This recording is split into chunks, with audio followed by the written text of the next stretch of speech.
My name is Aisha. I am 19 years old. I live in a small village.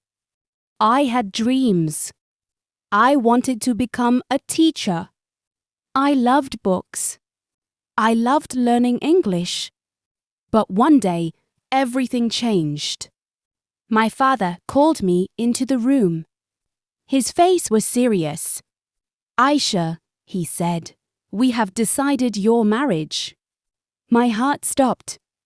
"Marriage," I whispered, "but I want to study."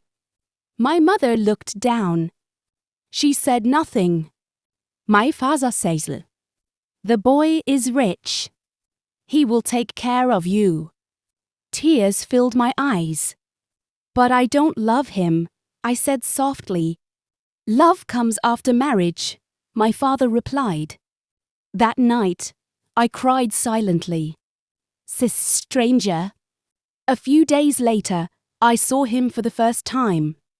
His name was Khalid. He was older than me, maybe 30 years old. He did not smile. He looked at me like I was a stranger. I felt afraid. "Do you agree with this marriage?" he asked. I stayed quiet. I wanted to say no, but my voice was trapped. "Yes," I said slowly. That one word broke my heart. The wedding day. The wedding day came. Everyone was happy. Music was playing. People were dancing. But inside me, there was silence. "What beautiful red dress." Everyone said you look like a princess. But I felt like a prisoner.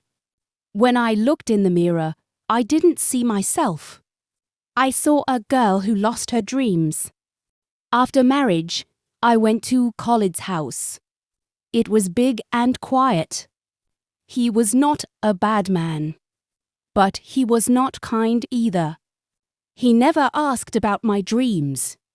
He never asked about my feelings. Days passed. I felt alone. Every night, I looked at the stars and whispered, "Is this my life now?" Small hope. One day, I found an old book in the house. It was an English book.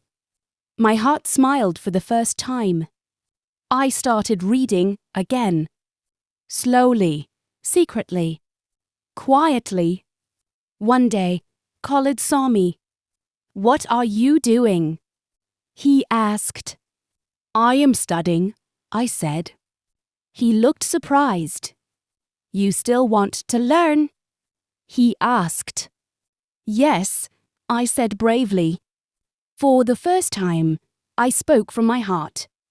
He stayed silent, then sighed. "Okay, you can study." Cet moment changed everything, a new beginning. Months passed. I started learning again. I became stronger. One day, I said to Khalid, "I want to become a teacher."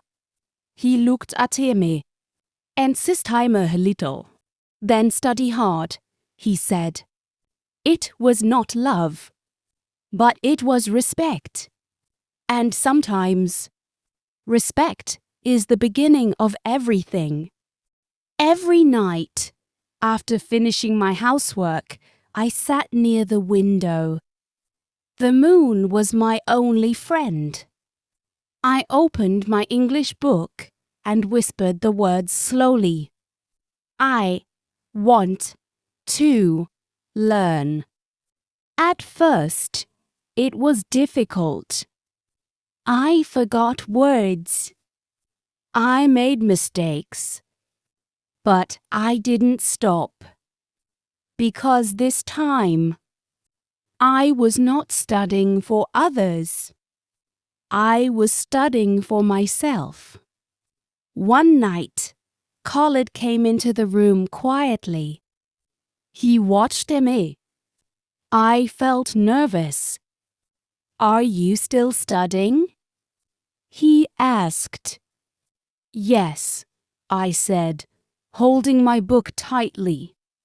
He looked at me for a moment. Then he said something unexpected. You are very different. I didn't understand. But inside my heart, I felt a small light. The first step. Days later, Khalid brought something for me. It was a new notebook and a pen. For your studies, he said. I was shocked. No one ever supported me before, I whispered. He didn't reply, but his actions spoke louder than words. That day, I wrote my first full sentence in English. I will not give up. I looked at those words again and again. For the first time, I felt strong, finding my voice. One afternoon, Khalid's sister came to visit.